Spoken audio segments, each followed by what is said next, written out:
Hello and welcome back students to AI education and study with Anas sir. So आज किस class में हम start करने वाले हैं अपनी class 12 political science chapter number 6 पर्यावरण और प्राकृतिक संसाधन। और आज की इस क्लास में हम समझेंगे कि हम राजनीतिक विज्ञान के अंदर पर्यावरण की चर्चा क्यों कर रहे हैं, समकालीन राजनीति में पर्यावरण की चिंता के कारण क्या है, साझी संपदाएं क्या है और उनकी भिन्न भिन्न जिम्मेदारियां क्या हैं। सो स्टार्ट करते हैं अपनी क्लास को और समझते हैं इन सभी टॉपिक्स को एक brief best and short explanation के साथ। So let's start.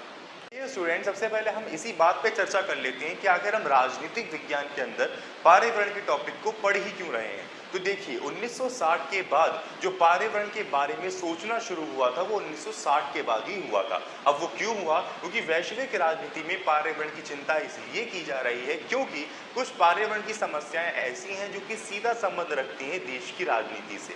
For example, पूरे विश्व में कृषि योग्य भूमि की कमी हो रही है, चार गांवों के चारे समाप्त हो रहे हैं, जलाशयों की जल राशि कम हो रही है, इससे प्रदूषण बढ़ रहा है, इससे खाद्य उत्पादन में कमी आ रही है। तो ये सारे कुछ ऐसे टॉपिक्स हैं जो कि अगर नहीं हो रहे या फिर इनके अंदर कोई फ्लक्चुएशन आ रही है तो इसका सीधा इम्पैक्ट पड़ता है किसी भी देश की राजनीति से। अब जब किसी भी देश की राजनीति के अराउंड कोई भी टॉपिक आता है तो वो राजनीति का और देश का मसला बन जाता है। तो पर्यावरण के अंदर कुछ ऐसी चीजें हुई हैं जिसने हमें ये मजबूर कर दिया कि हम इस टॉपिक को राजनीति के अंदर पढ़ें।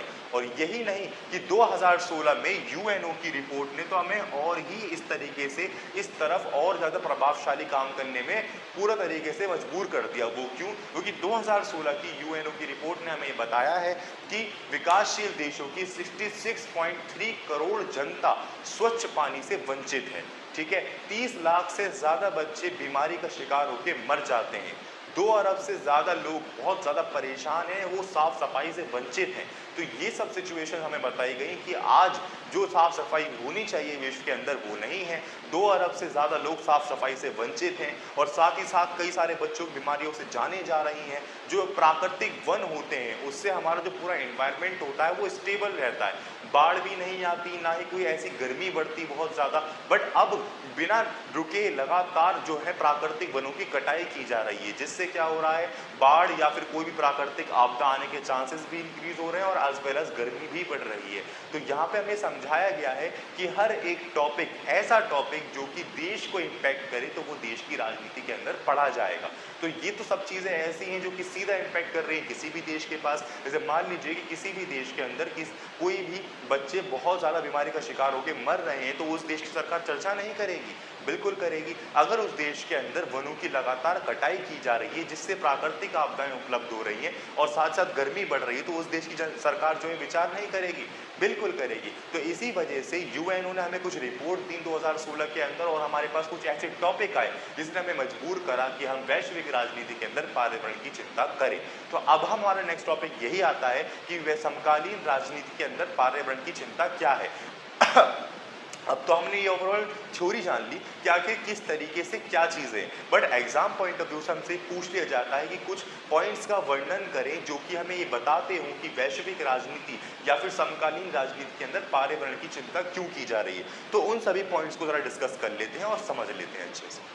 चलिए स्टूडेंट्स, अब हम ये बात करते हैं कि समकालीन राजनीति में पर्यावरण की चिंता के कारण क्या है। समकालीन शब्द का मतलब हम पहले भी समझ चुके हैं, दूसरे विश्व युद्ध के बाद का समय। तो ये सब चीज़ें दूसरे विश्व युद्ध के बाद ही तो हो रही हैं। तो दूसरे विश्व युद्ध के बाद हमारी राजनीति के अंदर पूरे इंटरनेशनल लेवल पर पर्यावरण की चिंता के कारण कुछ इस प्रकार है। पहला आता है ओजोन परत में छिद्र। ओजोन परत में छेद होने का मतलब ये नहीं कि उसके अंदर छेद ही हो रहे हैं हकीकत में, उसका मतलब ये है कि जो हमारी ओजोन लेयर की थिकनेस है वो दिन पर दिन डिप्लीट होती जा रही है, कम होती जा रही है। और साइंटिस्टों का ये मानना है कि अगर वो पूरी तरीके से खत्म हो गई तो हमारे अर्थ के ऊपर जो बाहर सोलर सिस्टम की गलत रेडिएशंस हैं, सन की गलत रेडिएशंस हैं, वो अर्थ पर आएंगी और अर्थ का आने साथ हमारी फसलों का, हमारी ज़मीन का और हम खुद मनुष्य जाति का बहुत बड़ा नुकसान करेंगी। तो ओजोन लेयर बहुत ज़रूरी है और ये डिप्लीट हो रही है, हमारी ही एक्टिविटीज़ के कारण हो रही है। तो इसी वजह से ओजोन परत में छिद्र ये बहुत बड़ा एक तरह से विषय है हर एक देश के लिए।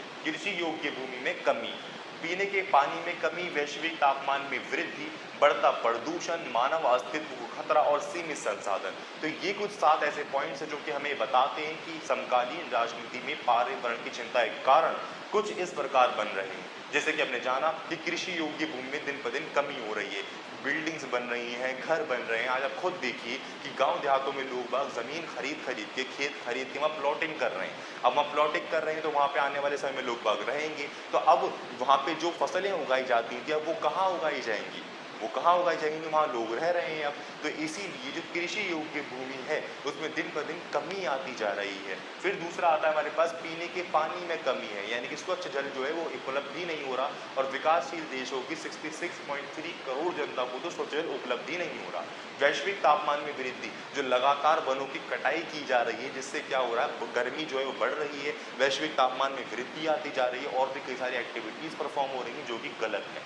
फिर आता है हमारे पास बढ़ता प्रदूषण, जो कि काफ़ी नेक्स्ट लेवल बढ़ रहा है, और इसको कम करने के लिए जो मानदंड निकाले जाते हैं उसको बहुत कम ही फॉलो किया जाता है। मानव अस्तित्व को खतरा, यानी कि अगर ये सब चीज़ें ऐसी ही चलती रही तो पूरी मानव जाति को बहुत बड़ा खतरा है। और साथ ही साथ हमारे पास सीमित संसाधन, इसका मतलब ये है कि हमारे पास जो संसाधन है जो प्रकृति ने हमें दिए हैं, जैसे कि हम बात करें पेट्रोल, डीजल, कोल या फिर कोई भी ऐसा प्रोडक्ट जो कि प्रकृति हमें देती है, अगर हमने उनका लिमिटेड यूज़ नहीं किया और अब हमने बिल्कुल खुले मन से यूज़ किया उसका, तो हम आने वाली पीढ़ी के लिए कुछ भी नहीं छोड़कर जाएंगे। अगर आपको लास्ट टाइम याद हो, कुछ साल पहले एक नारा भी चला था, रेड लाइट ऑन तो गाड़ी ऑफ।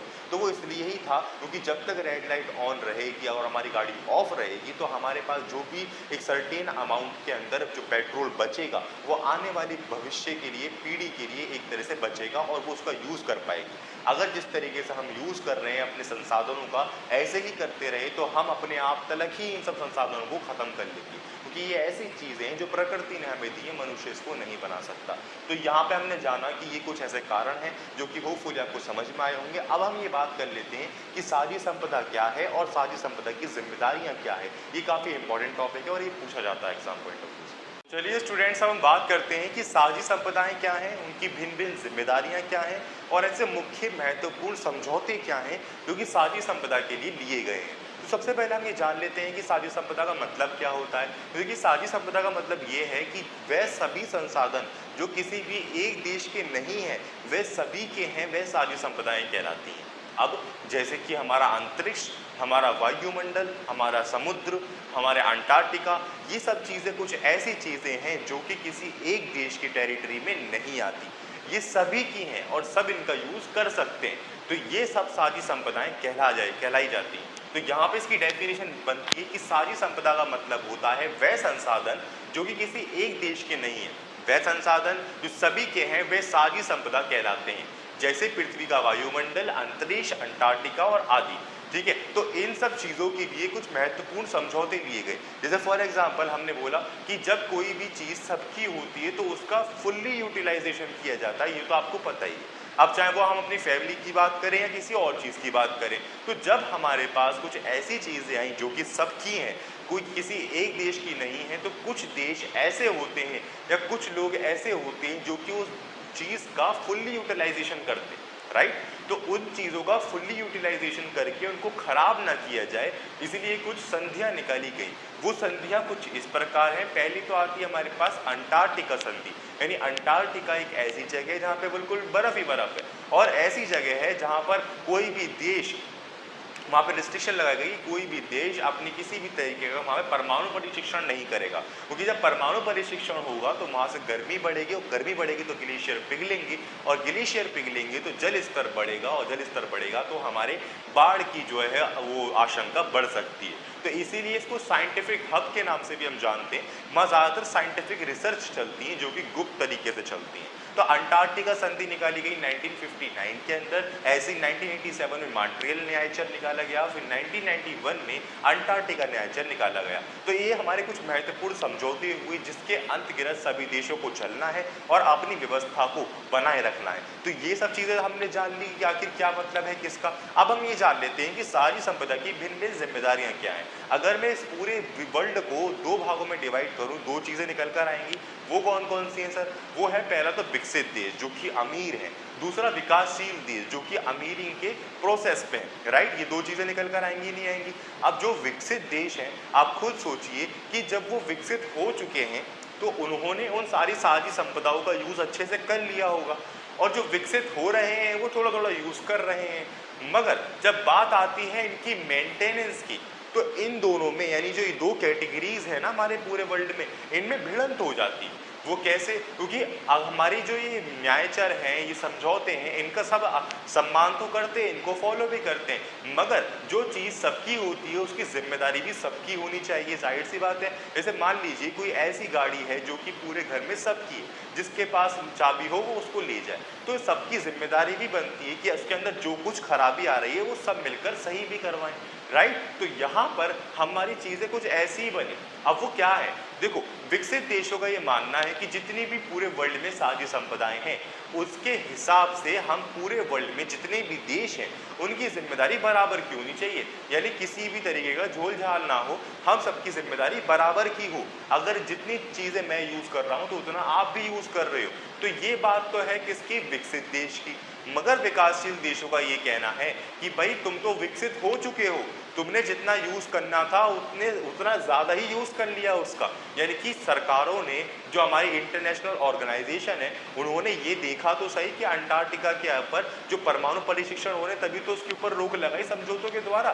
तो वो परमाणु परीक्षण किसने किए होंगे? विकसित देशों ने तो किए होंगे, क्योंकि वो ऑलरेडी विकसित हो चुके हैं। अब रिस्ट्रिक्शन लगवाने के बाद तो वहाँ कोई नहीं जा रहा अपना परमाणु परीक्षण करवाने, राइट। तो इसी तरीके से हमें समझाया गया विकासशील देशों ने कि ये लोग विकसित हो चुके हैं तो इनकी जिम्मेदारी ज़्यादा बनती है साझी संपदाओं की तरफ, और हमें से हमारी जिम्मेदारी कम है क्योंकि हम अभी अपनी डेवलपमेंट पे ही ध्यान दे रहे हैं। अभी तो हमने उतना यूज़ भी नहीं करा साझी संपदाओं का। तो इस तरीके से दोनों में जो है वो मत बिगड़े रहते हैं। अब देखा जाए तो विकसित देशों का भी सही है और विकासशील देशों का भी सही है। जैसे मैंने अभी एग्जाम्पल लिया गाड़ी का, तो वो गाड़ी सभी की है पूरे घर में। अब कहने का मतलब तो यही होना चाहिए कि सबकी जिम्मेदारी है कि वो उसको ठीक करके रखें, उसके अंदर कोई भी खराबी आ रही है उसको वो ठीक करवाएं। मगर उसका मतलब ये भी है एक तरफ कि जो उसका ज़्यादा यूज़ कर रहा है वो उसको ठीक करवाए। फॉर एग्जाम्पल, आप दो भाई हो और आप दोनों भाइयों में से कोई एक ही भाई उस गाड़ी को सबसे ज़्यादा चलाता है, और जब उसकी मेंटेनेंस की बात आती है तो उसका खर्चा आप दोनों को देना पड़ता है, और इसमें आपको चलाने को भी नहीं मिलती वो चीज़ें। तो इसी वजह से दोनों का ही मत ठीक है। हम विकसित देशों का मत भी गलत नहीं कह सकते और विकासशील देशों का मत भी गलत नहीं कह सकते। तो इसी मतभेद को दूर करने के लिए आपके लिए निकाला गया एजेंडा 21।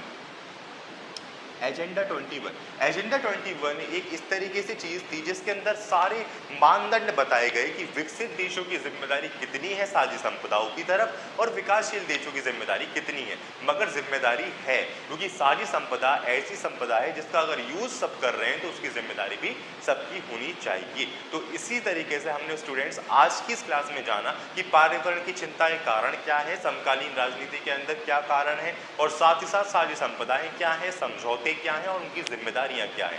ओवरऑल इस चैप्टर से जितने भी छोटे और इंपॉर्टेंट टॉपिक्स आते थे वो मैंने आज की इस पार्ट 1 की क्लास के अंदर आपको सब कुछ फिनिश करवा दिया। Part 2 of class 12 political science chapter number 6 पर्यावरण और प्राकृतिक संसाधन। और आज की इस क्लास में हम कवर अप करने वाले हैं कि पर्यावरण की सुरक्षा के लिए जो वैश्विक लेवल पर प्रयास किए गए हैं उन सभी चीजों को कवर करेंगे। भारत का पर्यावरण की सुरक्षा के अंदर क्या रोल है वो जानेंगे, संसाधनों की भू राजनीति क्या है और पर्यावरण की सुरक्षा के लिए कौन कौन से आंदोलन किए गए थे। इन सभी इंपॉर्टेंट टॉपिक्स को स्टार्ट करते हैं अपनी आज की इस क्लास में और समझते हैं सभी इंपॉर्टेंट टॉपिक को एक brief, best and short explanation के साथ। So let's start. स्टूडेंट शुरू करते हैं अपनी क्लास को और समझते हैं सभी वैश्विक प्रयासों को जो कि अपनी पर्यावरण की सुरक्षा के लिए लिए गए थे। तो आपको सबसे पहले अपने नोट्सों के अंदर थर्ड पॉइंट लिखना है। 1970 के अंदर यूएनईपी यानी यूनाइटेड नेशन एनवायरमेंटल प्रोग्राम के माध्यम से जितनी भी पर्यावरण से जुड़ी समस्याएं थी उस पर चर्चा करने के लिए यहाँ पहलकदमी हुई थी कि हमें अपने पर्यावरण पर ध्यान देना चाहिए और उसके लिए कुछ कार्य करने चाहिए। तो यहाँ पे सबसे पहले पहलकदमी हुई। इसके बाद 1972 के अंदर क्लब ऑफ रोम ने लिमिट्स टू ग्रोथ नाम से एक पुस्तक लिखी और उस पुस्तक के माध्यम से हमें यह समझाया गया कि जिस तरीके से हमारे पूरे विश्व के स्तर पर जनसंख्याएं बढ़ रही हैं, अगर हमने इस जनसंख्या पर ध्यान नहीं दिया तो आने वाले समय में ये जनसंख्या ही हमारे लिए खतरे का कारण बन सकती है। ये इन्होंने इस पुस्तक के माध्यम से हमें समझाया। फिर आता है 1972 के अंदर स्टॉकहोम सम्मेलन हुआ और इस सम्मेलन के माध्यम से हमें यह समझाया गया कि हमारी ये पूरी धरती हम सबकी है, हम देशों के अकॉर्डिंग ना बटें, हम इसके अकॉर्डिंग ना बटें कि विकसित देश ज़्यादा काम करेंगे, विकासशील देश ज़्यादा काम करेंगे, इसमें नहीं। हमसे जितना हो सकता है अपने पर्यावरण के लिए हमें काम करना चाहिए, उसकी सुरक्षा के लिए काम करना चाहिए, क्योंकि यही है तभी हम हैं। तो इसी वजह से यहाँ पे स्टॉकहोम सम्मेलन 1972 के अंदर हमें पूरी विश्व के अंदर एक ही धरती की अनुगूंज सुनाई दी थी। फिर आता है 1987 में बार्टलैंड रिपोर्ट, और इस रिपोर्ट के माध्यम से हमें ये समझाया गया और ये प्रेरित किया गया चीज़ों को कि जो हमें पर्यावरण की सुरक्षा के लिए या पर्यावरण को मैनेज करने के लिए जो अभी हम आम तौर तरीके अपना रहे हैं ना, ये चालू तौर तरीके जो अपना रहे हैं, ये आगे चलकर टिकाऊ साबित नहीं होंगे। यानी अभी करंट पोजीशन के अंदर आपका काम हो रहा है, बहुत अच्छी बात है, बट ये स्टेबिलिटी प्रोवाइड नहीं करेंगे आपको पर्यावरण की सुरक्षा के लिए। इसीलिए हमें अपने कार्यों के अंदर चेंजेस लाने की जरूरत है। ये इस रिपोर्ट के माध्यम से समझाया गया। तो ये हमारे कुछ 4 प्रयास हो गए। अब हम बढ़ते हैं कुछ इंपॉर्टेंट प्रयासों की तरफ, जिसको हम जानते हैं प्रथम पृथ्वी सम्मेलन, दूसरा पृथ्वी सम्मेलन, और एग्जाम पॉइंट ऑफ व्यू से इन्हीं सम्मेलन के बारे में ज्यादा पूछा जाता है। चलिए स्टूडेंट, नेक्स्ट हमारे पास आता है प्रथम पृथ्वी सम्मेलन, जो कि 1992 में ब्राजील रियो डी जेनेरियो में हुआ था। इसके अंदर 2 बहुत इंपॉर्टेंट बातें हैं, वो है एजेंडा 21 और विकास के तरीके। यानी कि इस सम्मेलन के माध्यम से जो विकसित देश और विकासशील देशों के बीच में विवाद था, जो कि हमने लास्ट टाइम क्लास में पढ़ा था कि जो साझी संपदा की भिन्न भिन्न जिम्मेदारियों के अंदर जो विकसित देश और विकासशील देशों के बीच में विवाद होता है, उस विवाद को दूर करने के लिए प्रथम पृथ्वी सम्मेलन के अंदर एक तरीका निकाला गया और उस तरीके का नाम दिया एजेंडा 21, जिसके माध्यम से दोनों विकसित देश भी और विकासशील देशों की दोनों की ही जिम्मेदारियों को क्लैरिफाई कर दिया गया और साथ ही साथ दोनों के अधिकारों और दोनों के कर्तव्यों को भी बता दिया गया इस माध्यम के द्वारा, एजेंडा 21 के माध्यम से। दूसरा इसमें सबसे इंपॉर्टेंट बात ये हुई कि विकास के तरीके, यानी कि हम किस तरीके से अपना विकास करें जिससे पर्यावरण को भी कोई हानि ना पहुंचे और हम अपने देश का डेवलपमेंट भी करते रहें। तो इस मसले पर चर्चा की गई थी। यानी कि यहाँ पे पहला विवाद को सॉल्व किया गया, फिर ये सॉल्व किया गया कि हम किस तरीके से अपनी डेवलपमेंट कर सकते हैं पर्यावरण की सुरक्षा को करते हुए। तो ये हो गया हमारा प्रथम पृथ्वी सम्मेलन। 2002 के अंदर दूसरा पृथ्वी सम्मेलन हुआ, जिसमें जोहान्सबर्ग दक्षिण अफ्रीका, इसका नाम मूल रूप से दीर्घकालिक विकास पर केंद्रित था और इसका तत्कालीन राष्ट्रपति, यहाँ ना लगा लेना, तत्कालीन राष्ट्रपति जॉर्ज बुश ने इसका बहिष्कार भी कर दिया था। ये याद रखिएगा। दूसरे पृथ्वी सम्मेलन ज़्यादा कुछ है नहीं, आप ये लिख दीजिएगा कि दूसरा पृथ्वी सम्मेलन मूल रूप से दीर्घकालिक विकास पर केंद्रित था। फिर ये हो गया हमारा। फिर 2012 के अंदर रियो+20 रियो डी जेनेरियो के नाम से एक और सम्मेलन हुआ। अब ये रियो+20 क्यों? क्योंकि जो प्रथम पृथ्वी सम्मेलन हुआ था इसके ठीक 20 साल बाद 2012 के अंदर सम्मेलन हुआ एज अ पार्टी के तौर पर, और यहाँ पे नई चुनौतियों को आने, ये जो नई नई चुनौतियां आई, आप जाहिर सी बात है 20 सालों के अंदर तो बहुत सारी चीजें चेंज हो गई होंगी। तो इन 20 सालों के अंदर जो हमें नई नई चुनौतियां हमने फेस करी हैं, नई नई प्रॉब्लम फेस करी हैं, तो उसका हम किस तरीके से सॉल्यूशन कर सकते हैं और साथ ही साथ अब इस मॉडर्न जमाने के अंदर अपनी ग्रोथ के साथ साथ हम किस तरीके से पर्यावरण की हेल्प कर सकते हैं और पर्यावरण को सुरक्षा में रख सकते हैं। तो यहाँ पे 2012 में यानी रियो+20 रियो डी जेनेरियो के अंदर आपको ये समझाया गया। फिर आते हैं 1997 में क्योटो प्रोटोकॉल। क्योटो प्रोटोकॉल भी काफी इंपॉर्टेंस रखता है, ये याद रखिएगा। तो 1997 के अंदर क्योटो प्रोटोकॉल के सम्मेलन के माध्यम से औद्योगिक देशों के लिए ग्रीन हाउस की जो गैस होती हैं उनके उत्सर्जन को कम करने के लिए कुछ लक्ष्य निर्धारित किए गए, ताकि हमारी जो ओजोन लेयर है वो डिप्लीट ना हो और ओजोन लेयर को और साथ ही साथ हमारे ओवरऑल इन्वायरमेंट को कोई हानि ना पहुंचे। तो इस तरीके से आपके कुछ और सम्मेलन थे। कुछ और सम्मेलन बचे हैं, जैसे कि हमारी कॉन्फ्रेंस ऑफ पार्टीज होती हैं, उस टाइप के सम्मेलन है 3 या 4, उसको भी फटाफट से कवर कर लेते हैं और समझ लेते हैं अपने सारे वैश्विक प्रयासों को और फिनिश करते हैं। स्टूडेंट्स, ये कुछ और सम्मेलन है जो कि 2010 में कानकून सम्मेलन के नाम से जाना जाता है, जिसको हम COP16 यानी कॉन्फ्रेंस ऑफ पार्टीज 16 के नाम से जानते हैं, जिसके अंदर जो ग्रीन हाउस गैस होती है उसके उत्सर्जन को कम करने के लिए और भी ज़्यादा चर्चा की गई थी। जो कि लास्ट सम्मेलन 1997 के सम्मेलन में जो लक्ष्य निर्धारित किए गए थे, उन लक्ष्यों को निर्धारित करने के बाद क्या समस्याएं आ रही हैं उनके ऊपर चर्चा यहाँ पे की गई थी। 2015 में पेरिस समझौता COP19 यानी कॉन्फ्रेंस ऑफ पार्टीज 19 के अंदर जो वैश्विक तापमान में दिन पर दिन वृद्धि हो रही थी, 2016 की रिपोर्ट के बाद हमने देखा तो वैश्विक तापमान में जो वृद्धि हो रही थी उस वृद्धि को कम करने के लिए और हर एक देश को एक लिमिटेशंस प्रोवाइड की गई कि आप अपने वैश्विक तापमान के अंदर कम से कम इतनी तो डिक्रीज कीजिए या फिर इतना तो लिमिट अपने आप में रखिए। तो यहाँ पे कुछ दिशा निर्देश दिए गए थे। फिर 2016 में मार्केश यानी मोरक्को के नाम से इसको जानते हैं, यहाँ पे वित्तीय सहायता प्रोवाइड करने का काम किया गया, जो भी कार्यक्रम चल रहे हैं अपने पर्यावरण की सुरक्षा को लेकर। तो यहाँ तक तो हो गए हमारे सारे वैश्विक प्रयास, हमने सब जान लिए कि कौन कौन से सम्मेलन हुए, किस सम्मेलन में क्या हुआ और किस तरीके से पर्यावरण की सुरक्षा के लिए चर्चा और बातें की गई। और साथ ही साथ अब हम ये जान लेते हैं कि अब हमारे भारत का क्या योगदान है इन सब चीजों के अंदर, पर्यावरण के अंदर। तो सबसे पहले मैं आपको बता दूं कि 2002 में क्योटो प्रोटोकॉल पर भारत ने हस्ताक्षर किए, फिर 2016 में पेरिस समझौते पर हस्ताक्षर किए, नेशनल ऑटो फ्यूल पॉलिसी के तहत स्वच्छ ईंधन के प्रयोग पर भारत ने बढ़ावा दिया, 2003 में बिजली अधिनियम में नवीकरण ऊर्जा के इस्तेमाल को बढ़ावा दिया गया, भारत में पर्यावरण की सुरक्षा को लेकर एवं संरक्षण के लिए 2010 में राष्ट्रीय हरित प्राधिकरण एनजीटी की स्थापना भी की गई। तो इस तरीके से भारत ने अपना योगदान दिया पर्यावरण की सुरक्षा को लेकर। और यही नहीं कि भारत ने इन सम्मेलनों पर हस्ताक्षर ही किए, भारत ने इन सम्मेलनों पर हस्ताक्षर करने के बाद भी इनमें जो दिशा निर्देश दिए गए थे उन पर भी भारत बहुत खरा उतरा है। क्योंकि 2016 की बात करूं पेरिस समझौते की, तो भारत ने 2015 में निकला, भारत ने 2 अक्टूबर 2016 के अंदर इस पर हस्ताक्षर किए और इसके अंदर दिशा निर्देश जो निकाले गए थे कि कम से कम आपको इतनी लिमिट में तो रखना है। भारत ने इससे भी कम लिमिट करके दिखाई थी अपने वैश्विक तापमान के अंदर। और मैं आपको बता दूं कि अमेरिका ने इस सम्मेलन से अपने आप को बहुत दूर रखा था कि मैं तो इसके अंदर इन्वॉल्व नहीं होने वाला। तो इस तरीके से आपको बता देते हैं हम कि ये भारत के कुछ योगदान है जिसके अंदर भारत ने बहुत ही डेडिकेशन और कंसिस्टेंसी के साथ यहाँ पे काम किया था। तो इस तरीके से हमने जान लिया अपने भारत का योगदान। अब हम ये जान लेते हैं कि पर्यावरण की सुरक्षा को लेकर जो वैश्विक स्तर पर आंदोलन किए गए और संसाधनों की भू राजनीति का क्या मतलब है। चलिए स्टूडेंट्स, हम बात कर लेते हैं कि पर्यावरण की सुरक्षा के लिए कुछ किए गए आंदोलन क्या हैं। तो दक्षिणी देशों में Mexico, Chile, Brazil, Malaysia, Indonesia, Africa और भारत के वन आंदोलन इसमें बहुत ज्यादा प्रसिद्ध हैं। इसी तरीके से ऑस्ट्रेलिया में खनिज उद्योगों के लिए बहुत बड़े लेवल पे आंदोलन किए गए थे।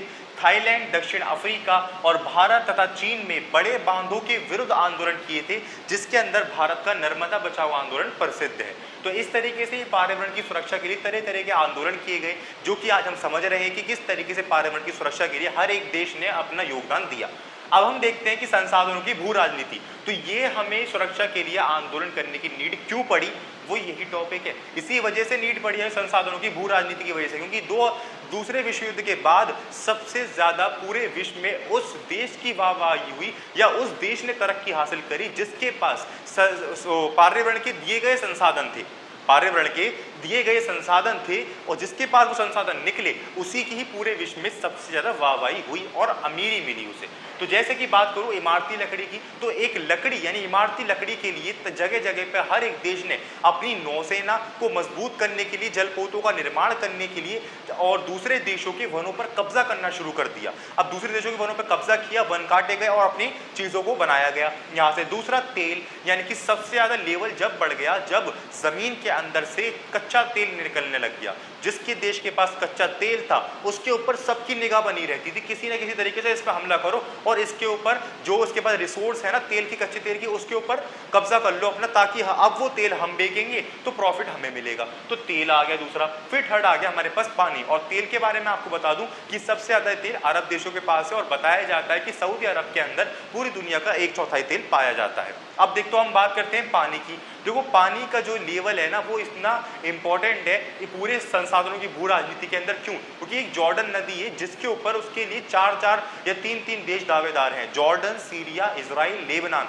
ये 4 देश उसके ऊपर दावेदार हैं कि इस नदी का पानी हम यूज करेंगे। तो इसीलिए पानी की भी एक संसाधनों की भू राजनीति हुई थी। तो होपफुली आपको समझ में आया होगा। इस तरीके से आपका पूरा एक ओवरऑल चैप्टर फिनिश होता है। हमने हर एक टॉपिक को एक brief, best and short explanation के समझाने की कोशिश की है। होपफुली आपको समझ में भी आया होगा। बट फिर भी किसी भी टॉपिक एंड पॉइंट में कोई भी डाउट बचा हो तो आप मुझे जरूर बता दीजिएगा, मैं उसी दिन वो कंप्लीट करने की पूरी कोशिश करूंगा। सो मिलते हैं नेक्स्ट क्लास के अंदर एक नेक्स्ट टॉपिक के साथ, एक नेक्स्ट चैप्टर के साथ, एक brief, best and short explanation के साथ। Thank you.